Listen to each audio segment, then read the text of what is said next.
இவரோட படம் வந்து எப்பயுமே ஹெவி ஹார்ட்டடாக தான் இருக்கும் பார்க்குறதுக்கு. பட் இந்த மூவி வந்து ரொம்ப ஹார்ட் டச்சிங்காக இருந்தது. நல்ல ஸ்க்ரீன் பிளே, நல்ல சினிமோட்டோகிராஃபி. என்ன மூவி பற்றி பேசுன்னு பார்த்தீங்கன்னா வாழை தான். ஆஸ் யூஷுவல் இந்த பெங்களூர் டிராஃபிக்கில் லேட் ஆயிடுச்சு. சரி, மூவி எப்படி இருக்குன்னு பார்க்கலாம்.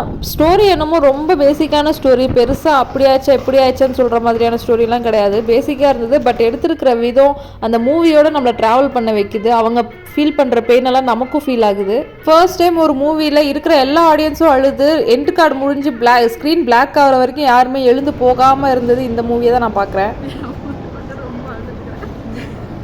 செம்மையாக அழுதுட்டுக்கிறீங்க போல். ஃபார் தி ஃபர்ஸ்ட் டைம் வந்து அழுது மூஞ்செல்லாம் வீங்கிட்டு வெளியில் வந்திருக்கிறோம். பின் ட்ராப் சைலன்ஸில் இருந்துச்சு. மூவி முடிச்சுட்டு வெளியில் வர்ற வரைக்குமே பின் ட்ராப் சைலன்ஸு செம்ம வேற லெவல். அழுது தலைவலியே வந்துருச்சு. சூப்பராக இருக்குது படம் மட்டும் வேற லெவல். தரம் லைஃப்பில் ஃபஸ்ட்டு